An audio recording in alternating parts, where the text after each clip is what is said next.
Welcome to Autism Knows No Borders.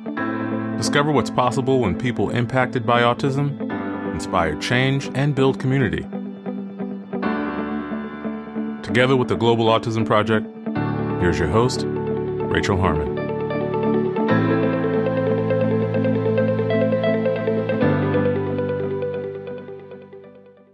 Hello, everyone. Our guest today is Jim Hogan.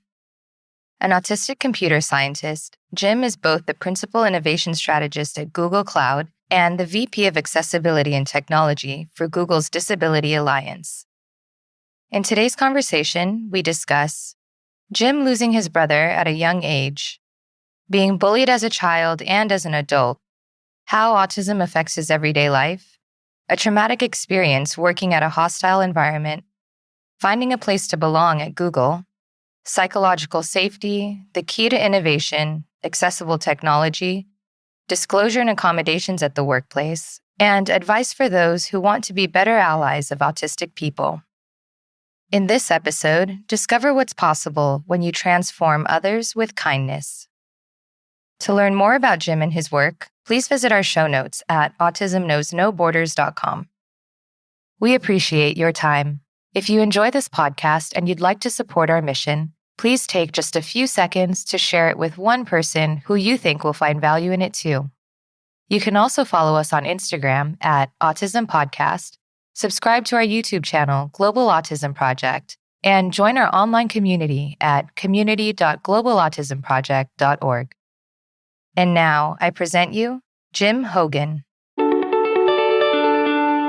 Hi, Jim. Welcome to Autism Knows No Borders. Thanks for joining us today. Hey, thanks for having me. Could you please briefly introduce yourself? Well, I'm Jim Hogan, and I am the Principal Innovation Strategist at Google Cloud, and I also am the Vice President of Accessibility and Technology for Google's Disability Alliance. All right. Well, let's start with your autism, and then we can talk about your work at Google later. Yeah, that autism thing. Did you always know you were autistic? Yes, I was diagnosed as a child in 1971. And at that point, the doctors told my parents that I would be a burden to them for the rest of their lives, and they would have to figure out who's going to take care of me after they're gone. And I wish that doctor was alive now so I could look him in the eye and tell him, I work for Google, jackass. So, yes. Yeah, unfortunately, we hear that a lot from adults who were diagnosed back then before there was a lot of awareness, before there were a lot of services available for people with autism. What was it like for you growing up? Well, when I was growing up, basically I was formed by things that happened in our family, and like in 1976, we lost my brother in a very sensational, newsworthy way, and at that point, I was unable to understand what grief was and what loss meant. So it was a huge learning experience for me. As my family melted down around me in grief, I really couldn't understand why. And all I cared about is that my needs were still being met. So it was a very, very much of an experience where my entire family just wanted to put me back to where I came from. It was a huge ability for me to actually learn what empathy was and things like that. So that basically started a point in my life where it was pretty much grow up and be part of a functional part of the family. So when I was 9. Okay. Was your brother older?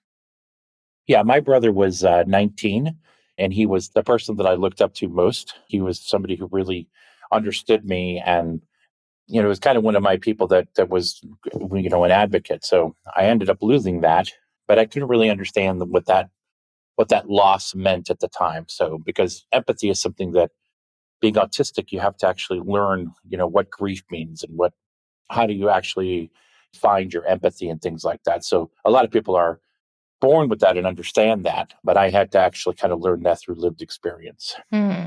Okay, got it. What was it like for you at school? Well, I got beat up every day.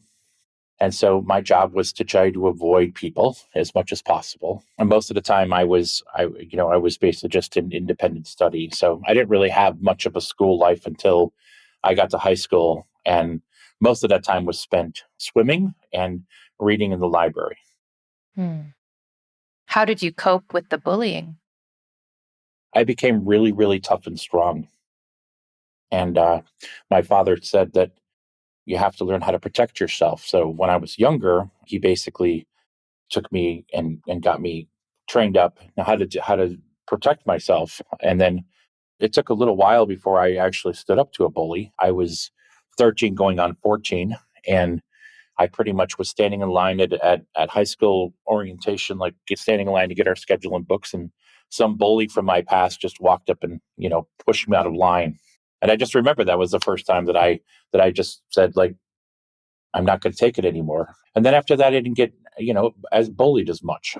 So because I was, at that point, I was a nationally ranked swimmer and very, very strong and tough. So, So they knew not to mess with you. yeah, pretty much people learn as I grew up. And now I'm 6'4" and I go about 280. And people don't normally walk up in the street and push me around. So that would be a very, very bad mistake. Mm. What were the adults around you doing? Like, did you try to go to your teachers or staff at school? Oh no, that always just makes things worse. When you're being bullied, the torment is that most people don't really care. And that's really what, in today's world, what I try to teach is that it's about intervention. It's about having somebody step in.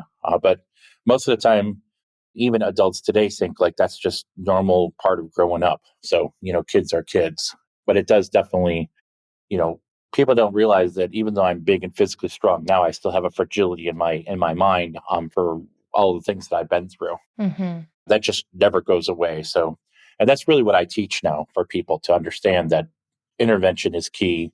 But, I was a pain to the teachers as well. So I was basically a know-it-all when I was in school and reading ahead and correcting people. And so I wasn't very well liked by adults or kids. So I didn't really have much going for me. I see. And how does autism affect your everyday life today? Well, it doesn't normally affect my everyday life except for the fact that, being autistic, what happened is when I got my job offer at Google, I had a conversation with my mother, and basically she was so proud and happy. It was like I got the job. I said, "Mom, I'm gonna work at Google," and because my entire life, I have been tormented in corporate America, so it just has been just one blood curdling siege after another.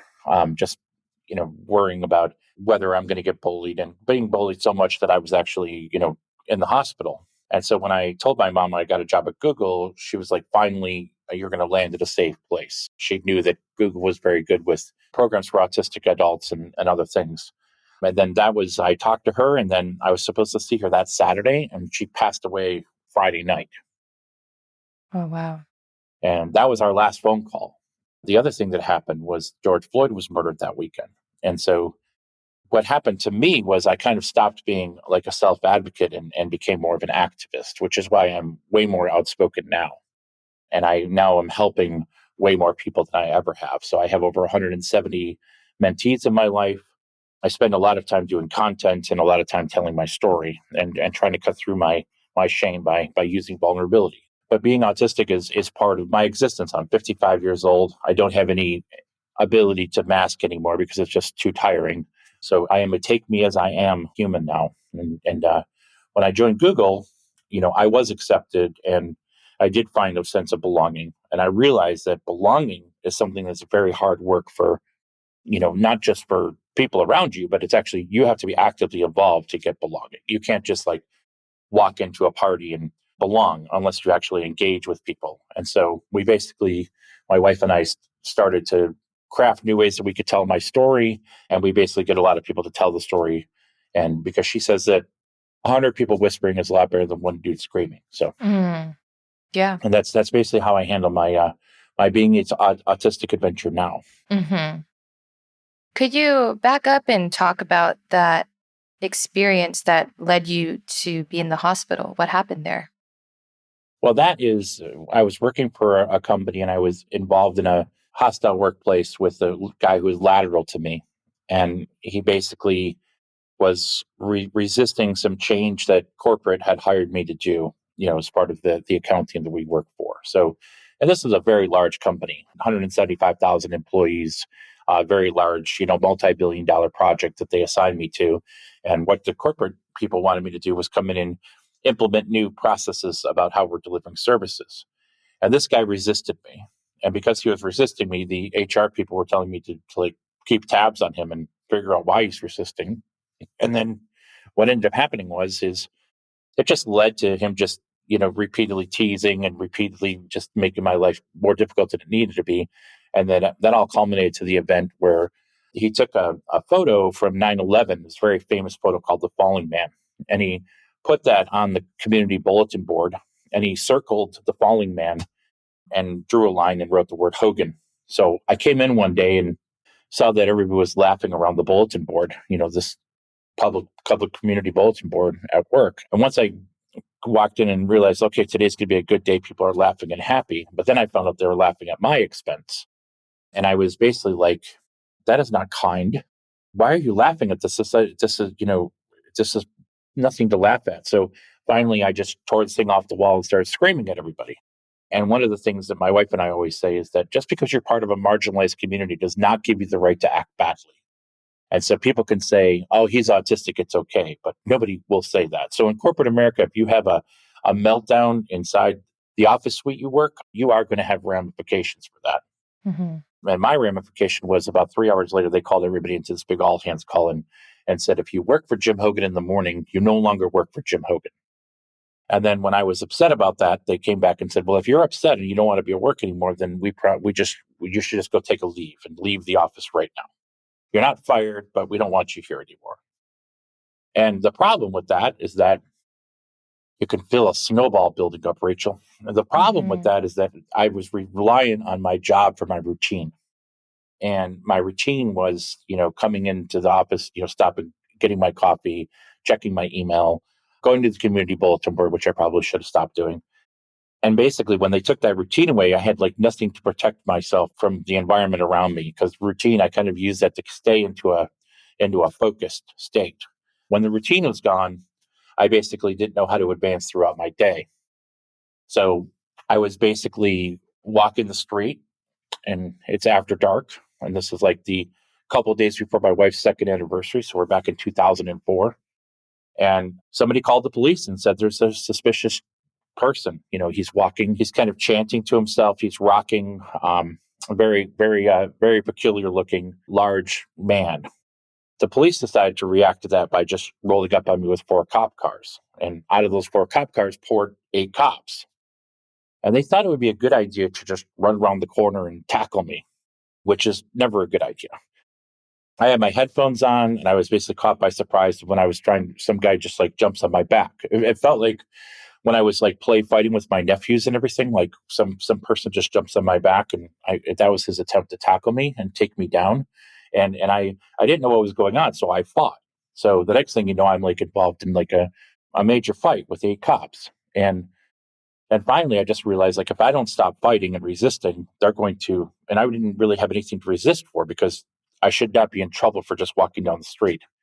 And they said, we're trying to cuff you for your own protection. And the problem with that is that I wasn't causing any problem. I wasn't hurting myself by walking down the street. So the only people that were hurting me were them. Yeah. And then when they finally cuffed me, the guy put his knee on my neck and was driving me down to the sidewalk. And I basically was put into the back of an ambulance and injected with something. And that's when the story gets really interesting. So when they injected me with whatever they did, still don't know what that was. They were trying to do that to calm me down, but it didn't have that effect on me. I became like any sense of reality that I had left was gone. It was just replaced by this paranoid delusion. So I spent like the next 24 hours trying to just drink a bunch of water and get whatever they put into my system out of my system. And then I ended up being sent to more of a long-term facility because they said they're going to put me in for a 72-hour hold. I guess that they said that I was trying to do suicide by cop or something, which wasn't the case. And then when I went into the longer place, the person, all of a sudden they come over the loudspeaker. It's like medication time. It was just like that One Flew Over the Cuckoo's Nest scene where it's like medication time. Mm-hmm. I don't take medication, so I basically refused. And James Hogan, you need to take your medication one way or another. You're going to take this. I'm like, no, I'm not going to take medication. So, and then the doctor was basically, if you don't take the medication, we're going to commit you and you'll have to be here for 2 weeks. And at that point I was like, I need a vacation. This place is gorgeous. You're going to feed me. I would have a meditation room. So I just told him, like, I'm not going to take medication from anybody who doesn't know me. You don't even have the real story about what happened. You won't listen to me about what happened. So fine, just let me know when the judge is here. I'm going to be over here being fully compliant in every other area. So, and then I would basically like go up to the religion room, and the orderly would be like, "What's your religion?" I was like, "My religion is all of them. I'm Christian, I'm Jewish, I'm Muslim. I follow anything that Kurt Cobain used to follow, because I do not want to be out in the general population, because all the people that were taking medication were all just running around hitting each other. And we had like one karate man guy who was like kicking people in the chest. So anyway, 2 weeks went by.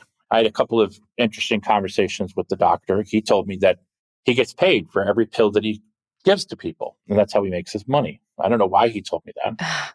Okay. It was very interesting. And then finally the judge came, and the psychologist lady was assigned to me. She was talking to me one time, and I started laughing about something she said, and she's like, "What are you laughing about?" I said, "Well, this is going to be a great chapter in my book someday." And she just like does that out loud writing in my chart thing. She goes, "Delusions of grandeur." Oh gosh. I'm like, delusions of grandeur because I'm going to write a book someday. Like, hundreds of people, thousands of millions of people write books, right? So anyway, when the judge came, where was your wife during all of this? Was there anyone that could vouch for you, or? Yeah, the doctor was like calling my wife and screaming at her that I won't take medication, and that he thinks he's smarter than I am, and that's what the doctor was saying to her. And she's like, you don't know him very well, but he's one of the smartest people in the world, and he's a computer science luminary, and that's what she was saying about me. And he's not going to take medication because he doesn't take medication because he doesn't believe medicated something if he's gone through some kind of trauma, which he has. So that's basically where she was. And then she got to come in and see me like an hour a day. They had the whole under observation, watching, tiny Japanese wife, large mental patient, making sure that I was being watched all the time, things like that. So, but the judge, he basically started asking, and when he asked the doctor pretty much went into the whole diatribe about he won't take the medication. And the judge was like, "Why won't you take the medication, Mr. Hogan?" I'm like, this guy doesn't know me from Adam. Like, I'm not going to take anything that he's prescribing to me. First of all, he doesn't even know, he hasn't ever even done any kind of medical testing, or never looked at my background, never looked at a chart or anything. And I actually feel better than I felt in a long time. All I've been doing is sitting here, been fully compliant at my meals. I've lost 20 pounds in the 2 weeks. I've been meditating every day, doing my Tai Chi. I love this place, but I'm not going to take medication. And then the judge is like, "This doesn't sound like a sick person to me." And then the psychologist chimed, "Well, he has delusions of grandeur." It's like, "What delusions of grandeur? Mr. Hogan, what are your delusions of grandeur?" I'm like, "I made the mistake of telling this one that this is going to be a chapter in my book someday. I'm going to call it The Time That Jim Hogan Was Committed to Some Place and Not Something." And he laughed. And he's like, "What do you do for a living, sir?" I said, I'm a principal computer scientist at a very large computer sciences firm. "And how did you learn how to do that?" And I said, "Well, I'm self-taught. I basically learned computers when I was 9. And, I basically am completely self-taught. And I run a $2 billion project at Raytheon." And then he basically, like in the middle of my whole sentence, he just like gabbled down and said, "Let's let Mr. Hogan out of here so he can go write that book." So, it was an amazing time for me because, I called it the brain spa. I knew that I desperately needed to get my head right, but it wasn't by taking medication. And it's not that I don't agree with taking medication. It's just that, like, if somebody falls down and breaks their leg, you don't just give them painkiller. You don't just turn off the part of their brain that cares about the fact that the leg is broken. You actually put the leg you reset the leg, and you put it in a brace and in a cast, and you let it heal. And the brain, for me, at least, it's the same thing. It's like I ended up getting into a spot where reality had completely become a parallel universe to me as my mind slipped away. And I knew that I was having a psychotic break. And the term psychotic break, as soon as you say the word psychotic, it's like everyone's like, "Well, give them antipsychotics." And it's like, what is that going to do? That's not going to make me, we have to actually figure out, I have to get my head around. And then after I got out of the hospital, when you're a mental patient, people don't like adore you with flowers and cards and "We're so happy that you're feeling better." Nobody says that. Everyone's just like, just kind of looking at you funny when you're walking down the street now because, you're a mental patient. If I were to going to the hospital for surgery, you come out and there's cards and flowers waiting for you. But nobody really likes to talk about it. They still don't like to talk about it. There's a big stigma around mental health. Yeah, this was basically in 2004, but even if it were to happen today, I don't think that I would have the admiring faces of my family coming out and giving me a hug as I come out of the hospital, because nobody really cared about that. So yeah, and I mean, I just want to say one thing, that medication probably works for some people. Like, just want to make that kind of disclaimer, right? That we're not trying to... Right. And I'm not saying it doesn't work. My thing is that if I'm having some kind of trauma, we have to get to the bottom of the trauma, not just take medication to mask the trauma. So something made me that way. And so I'm not somebody who stands up and says, I don't take medication.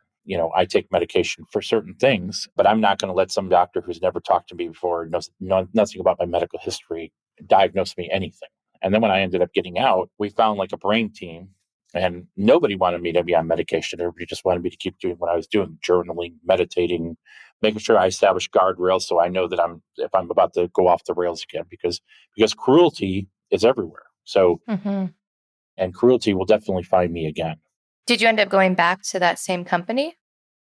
I ended up staying on leave for a while. And then when they brought me reactivated me, they basically stripped away my manager, responsibility and sent very nasty letters. And so I just looked for a new job, and I ended up landing at Accenture.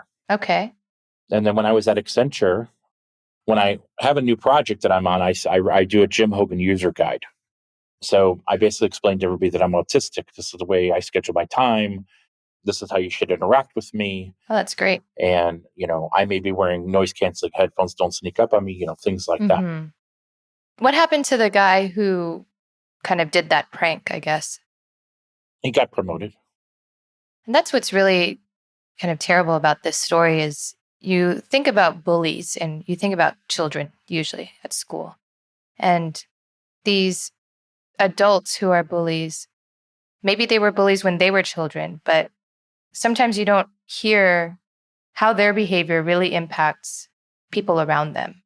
And it's sad, I guess, because it's still happening, but it's something that I think is not really in the spotlight. Right. And it's true. Those things are everywhere. Bullies are and when I said to my partner here at Google, that I wanted to actually, just round up all the bullies and stick them in a warehouse someplace and lock them in there. And then, obviously I was joking, but no, Jim, hurt people hurt people. So we have to actually shine the light of kindness on hurt people to teach them, that they shouldn't be bullies anymore. So that's kind of where that came from. So we started this thing called Transform with Kindness, with the goal of spreading kindness everywhere, because nobody says no to kindness. You could be the meanest person on earth and you don't say no to kindness. But that's really what we found out about bullying. Well, now, years later, if that happened today, how would you respond differently to that bully? Well, it wouldn't happen today because I step away much, much faster. So that's what we put guardrails in place to make sure that I knew when I had a bully like that. So, but I've always had somebody in my life that's been treating me badly. And, even here at Google, there was a guy, but the reality is that it was just handled so much better by my current boss. It was like when you ask about, do people intervene? Like, what do adults do?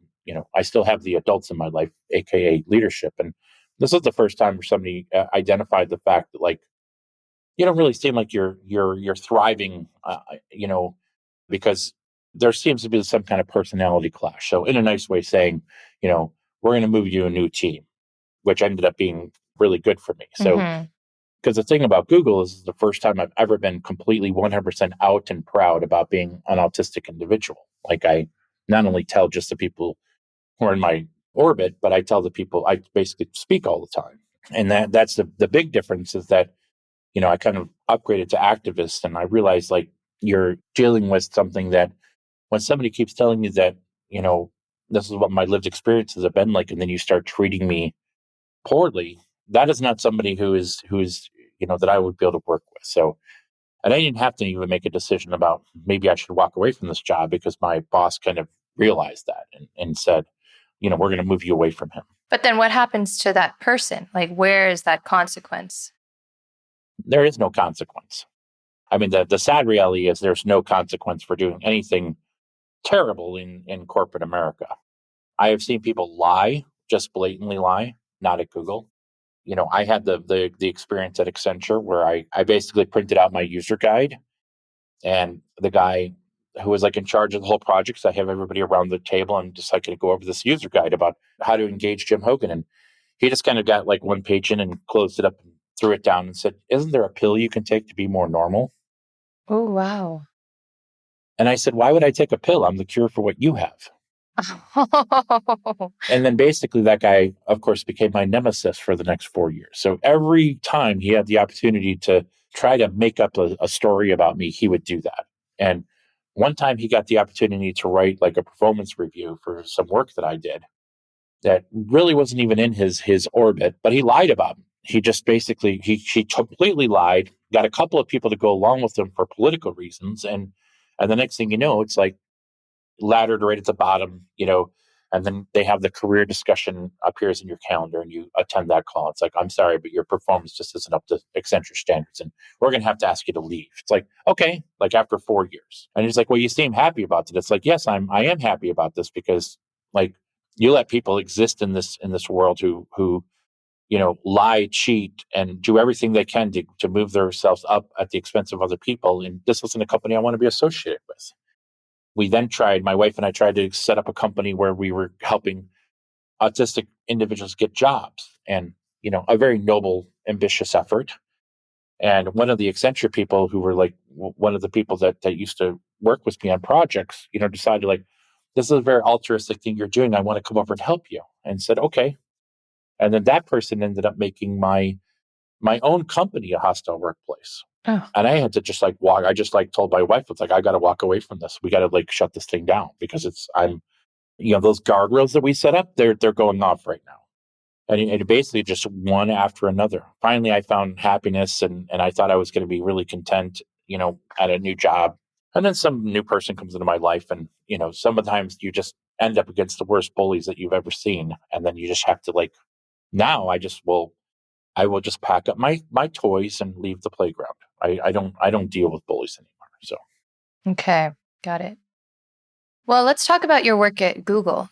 You wear a few different hats, right? So could you describe what you do under each role?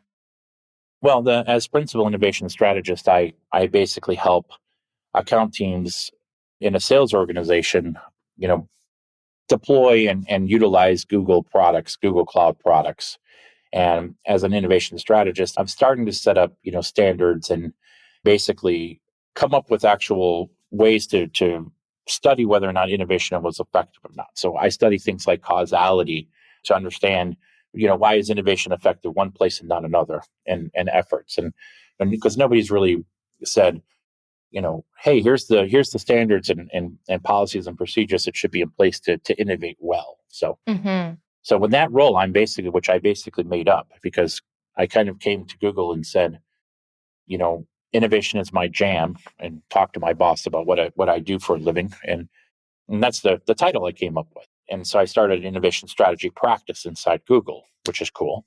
And then I have account teams come to me and help me get the customer to kind of have these what I call campfire moments where you have like a project team sitting around and everybody's on the same page. Everybody has the goals. You try to work with the people who are the most boisterous on calls, building psychological safety for everybody. Because what happens is that you have one loudmouth who will end up monopolizing conversations, and the only ideas that will come out is that individual's ideas, Mm-hmm. and that doesn't work. So you see people that are really good at innovation, and what they have is they basically have more psychological safety and let voices be heard from everybody. So. Mm-hmm. What do you mean by psychological safety? Well, psychological safety, just at its most basic, is feeling comfortable to speak up, and even if to throw an idea out there. If you don't have psychological safety, there'll be ramifications for somebody speaking out on a call and suggesting something that should be done a certain way. And so, without psychological safety, people that are quiet or are tend to be bullied, which lo and behold turns out to be the neurodistinct population. Autistic individuals, people with ADHD, people with dyslexia who have been bullied throughout their whole lives, they become very quiet and they don't contribute as much. So what we'd like to do is make it psychologically safe for everybody to speak up. No idea is something that shouldn't be heard. And then what we find out is that you have a broader spectrum of ideas coming out. Mm-hmm. And, that process moves very quickly. And if you look at like a startup mentality from a company, beanbag chairs and foosball tables and these things that Google tries to maintain as we grow and tries to maintain project teams like little companies, because they're basically trying to create this mentality where everyone's working towards a common goal.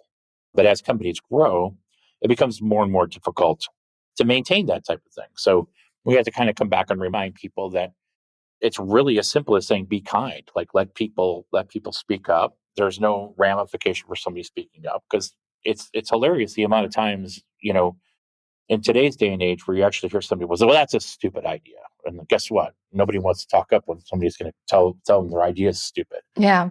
And no, it's not a good idea to tell somebody that their idea is stupid. That's not the same thing as letting everybody talk. So it's about being kind.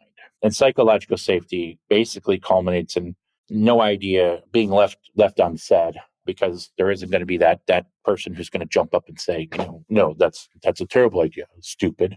Going back to elementary school. Right. Elementary school corporate America, as I call it. So yeah, you've said in an article, belonging is the fuel of innovation. And it's true, because people think that for innovation, you have to fail, like fail, fail, fail. That's all you really hear people say. When they talk about innovation, it's like, well, we have to fail fast. We have to fail big. We have to fail. We have to have ideas. We have to try them. We have to fail. The problem is that a lot of industries like healthcare and life sciences and government, for like, if I'm talking to like Jen Easterly at CISA, with the Cybersecurity Infrastructure Security Agency, or if I'm talking to like the hospital system that I used to work for, there is no budget for failure. Like, I can't deploy something new for an operating room if there's any risk that it's going to fail. So to get the best ideas and to, suppress that desire to fail that many folks who are innovators come out with, you basically have to come out and say, belonging is basically jet fuel. The greater amount of belonging you have, the more each idea is going to go. So if your currency, or if your budget for failure is very, very small, then we work on bolstering belonging. And then it makes people, deploy product better and with more accuracy, and thereby, more bang for their buck. Of course, you're still saying, like, if I try something new, how do I try that in a way where I can fail but mitigate risk and things like that? There's just some organizations that have way greater budgets for failure, because there's no lives in danger if something goes wrong. They just throw something out there and then, oh yeah, that didn't work, so tomorrow we'll fix it. So it's just basically comes from the mindset of what and who you're innovating for. And it just turns out that most of the projects that I've been working on are life and death, things that you just can't get wrong. Mm-hmm. Got it. And tell us about your role as the VP of Accessibility in Technology for Google's Disability Alliance.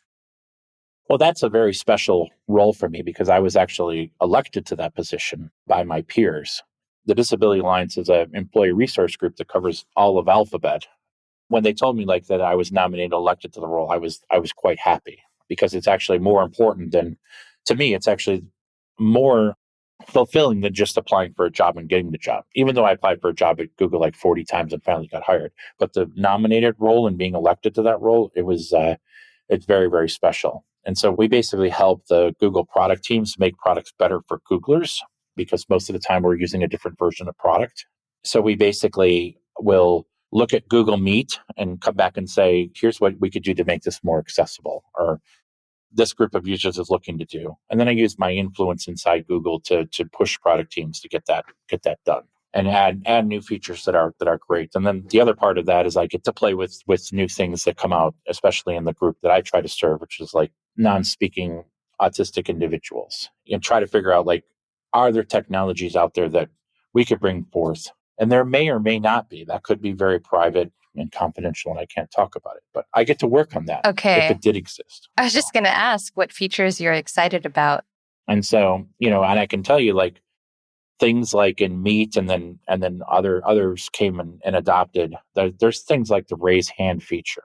And the raise hand feature is about somebody who, like myself, there's a meeting going on, there's like 15 people on the meeting, and there's all kinds of crosstalk and people are interrupting each other. And for me, like I can't understand what the hell's going on. So basically, the raise hand feature allows me to pause the cadence of the meeting, to be able to just stop everything and kind of jump in and say what I have to say. And it's incredibly important because if there's too much going on, it's like a super highway that's traveling 10,000 miles an hour. Like I have a very hard time getting a word in edgewise.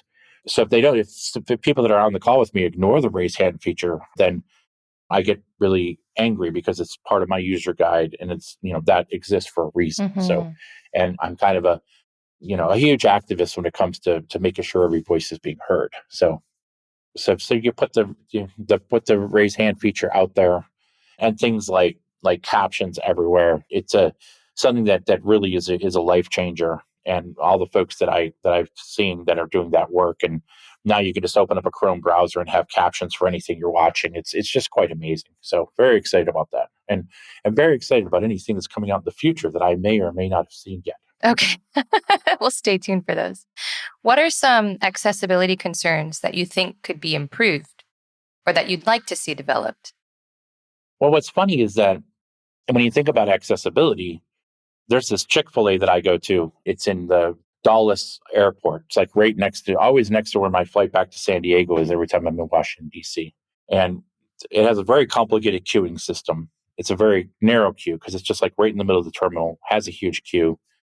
And I always think about accessibility there because, US dollars is one of the only dollars that doesn't have any type of textual context to what dollar bill are. They're all the same size. There's been a couple of pilots where they try to put like some kind of symbol on like a $5 bill one time, but they came back and said that it's very difficult to do that because money wears out and those things will go away and we would have to renew money faster. But if you think about the fact that like our money is not blind friendly at all, you have to actually have somebody you trust, put your money in your wallet for you.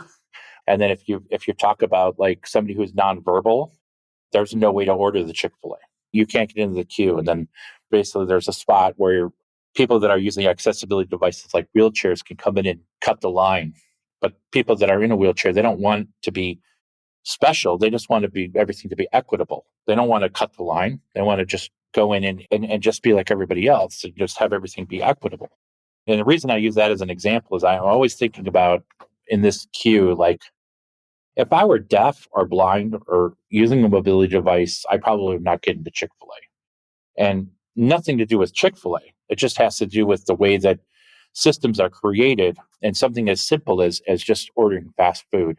There's a person, you basically walk up, they ask you what your name is. And if you're nonverbal or if you're deaf, there's no way for you to actually order the Chick-fil-A. There's no way to actually type. There's no way to use a kiosk or anything. And I just use that as a random example just because that's where I'm always in that mindset of thinking about the accessibility question, especially when I'm seeing that. I use that as an example all the time. But I mean, accessibility is a science that is literally as simple as we don't even have money for blind people. In the United States of America, when you think about it, there's like so much work to be done. So there's basically lots of big rocks that need to be broken down in accessibility. Okay. And at Google, you also train managers, right? How to interview for neurodiverse talent. Is that correct? Yeah, I basically contributed to the program for our autism career program. And there's a curriculum that is offered that people can, because it's nothing about our process being inaccessible or, not inclusive, because anybody can apply for a job at Google. The problem is that it's too exclusive. And so people are being eliminated from consideration based on societal norms that exist and certain things for neurodistinct candidates like myself. If I'm fidgeting, not making eye contact, rocking back and forth, maybe stammering, stuttering, that has nothing to do with my ability to do a job. So we did do training where we move those unconscious biases aside and make sure that nobody is making an evaluation based on things that are, how somebody is neurologically wired. And it does make a big difference. We have to do a lot more of that, in the world. But basically, those societal norms that exist that say if you don't look somebody in the eye, you're not honest, or whatever those things are. I guarantee you they weren't written by an autistic person. So, right. And it's about allowing people to be their genuine selves. And letting them in for the opportunities that exist. And the help that's provided by like our partner Stanford is a kind of like a little bit of help about doing resumes and maybe a little interviewing help, things like that. And then it's, I'm not really a big advocate for telling autistic people to like force eye contact and all that stuff. I want people to just be their genuine selves. And the other thing that Google does is we have a champion program where somebody can actually ask for an autistic champion. And sometimes they even get me. If you're a candidate in the process, you can then start asking somebody like, what is your life like at Google as an autistic individual? And of course I say, awesome. We have a cube club and everything. That's Rubik's Cube. Yeah. Okay, great. And so the Transform with Kindness program that you do, is that exclusively with Google or is that something you're doing on the side? No, it's with Google, and we're actually extending that to customers. So we're helping customers also transform with kindness. So that basically is the content is created for us to start with doing all hands calls at Google. And then we do, now we're actually branching out into like actually going in and do talks for customers. And the format basically talks about, we tell a story from my past or somebody's past that sparks empathy, an empathetic reaction. And then we put that empathy in action by teaching them how things could have been better. And usually 15, 20 minutes of content per what we call a card for kindness. And those cards for kindness we basically have, different themes. And we basically will metaphorically fan out a deck of cards and pick one, and we'll give a presentation, and we'll kind of show what it looks like from a business value perspective if you were to do this a different way. So that's the real difference, is that we're not just talking about, be kind because it's good for humanity. It's like, we're saying be kind because it's good for the bottom line. So, which makes everybody perk up and listen. Yeah, you have to get them where their values are. In these trainings, I'm just wondering, it's great that you're having these conversations, and for, I guess, the average employee, maybe they would practice more empathy when put in these situations. But for those so-called bullies who have maybe their own trauma that they're bringing to the workplace also, which, as you were saying, might be why they are also hurting other people. Do you have any success stories, I guess? Have you seen anyone kind of transform? Well, I actually have. So one of the first groups I wanted to talk to at Google, there was an individual there who was, they're not necessarily a bully, but just didn't seem to be very happy and content. But by the end of the program, you could see a spark change in that individual. So just a little bit of a sparkle, and it's really designed for that. That's really what it's designed for. Our content is designed to make sure that people understand that it's okay to be vulnerable, and if you're feeling hurt, and then a lot of people, basically replace vulnerability with just being nasty. And I used to try that. I used to be like, I'm so sick of being bullied, I'm just going to be the biggest jerk in the room. But that doesn't work, because it just erodes my own self dignity. But I have seen, somebody that was transformed by this and was able to come back and talk about things that even my partner says, maybe I was a bully. It's like, maybe sometime I was a bully just because of some experience. Not because that's what people think when you start talking about bullying. It's like, well, maybe there is somebody in my past that I've done that too. And so when you start talking about it happening to somebody else, then it makes them start asking out those questions. And am I handling this as kind as I can? And we use the word kind because it's not about being, changing yourself. It's just about saying yes to kindness. And there isn't anybody who's going to be like, no, I'm going to be mean. I'm going to choose to be mean. So once you start reminding people that kindness is the way to go, you do see a marked difference in the way that they're interacting with folks. So Good. I don't have a huge scientific study or anything, but I do think that people do feel very, happy and fulfilled after they hear these little talks. Mm-hmm. So, well, that's good. Okay, Jim, switching topics, I'm happy to announce that you're considering to join our board of directors at the Global Autism Project. So what excites you about the work that we're doing? Well, I like the fact that it's a global reach, and a lot of folks are not talking to me about things that are going on outside the United States. So that's why I'm considering that, and anything that I can do to help. The thing is that most organizations, They have an advisory board made up of autistic people. I air quote a lot. I know this is radio, but basically, I always consider that kind of like the Thanksgiving kiddie table where I'm sitting there with my spork eating my turkey dinner. And so I'm trying to make sure my efforts are concentrating on places where I can actually make the most impact. So I'm already a board member at Next for Autism, and I'm always looking to add something that I can do, have a global impact. And if I can do that work. So that's why I'm excited about it. People started to take notice and, hey, maybe Jim Hogan should actually be on the board and not sitting at the folding table anymore. So I'm happy with that because I can operate silverware. Like I am capable of eating my turkey dinner with a knife and a fork. So I have excellent manners. So, but that's the little, I use the kiddie table example as to describe, not saying that people aren't doing good work, but I find that most of it is just there to make the masses feel like, oh, yes, we do have some autistic people over here on the side advising us about stuff. So, and then that when you're dealing with organizations that have virtually no autistic leadership that are trying to, most of the organizations are started because somebody's a caretaker and somebody has been impacted by, autism in some way. But I do bring a perspective to the table that's like, I have been on the other side of the autism equation. My lived experiences are very valuable to people that are trying to provide services. So. Absolutely. Yeah. So on the topic of disclosure, I know that it's a personal decision and some people say they disclose only when necessary. What do you think about this? Like, let's say in an interview and maybe after you get hired. Well, disclosure is deeply personal. So what's interesting is like, it's not just disclosing like, hey, I'm autistic, because companies put that into the category of a disability. As an individual, I don't mind being put into that category because I've had medical intervention my entire life. And I think that anything that's had medical intervention, that technically could be a disability. And I always talk about the fact that disability has nothing to do with the individual. Disability has to do with the world that surrounds an individual, not enabling them. And so basically, environmental changes are sometimes needed. So I basically talk about my disclosure story and I check the box that I have a disability. And then at Google, they have a box that you can check for neurological disability, which is kind of a new thing for me. And I do check the box. Where I draw the line is how disclosure is tied with accommodations.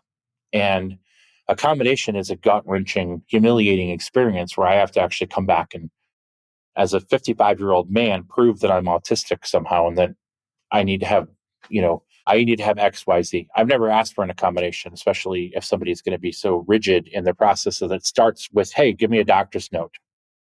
And people will talk about the fact like, well, if you have a mobility device or you're using a wheelchair, obviously you're disabled, but it's all these, neurodistinct people that are running around and it's like, whoa, like, so that's where disclosure kind of comes into a problem with me, is that somebody can't actually ask for any help from Google unless you say, hey, I have this problem.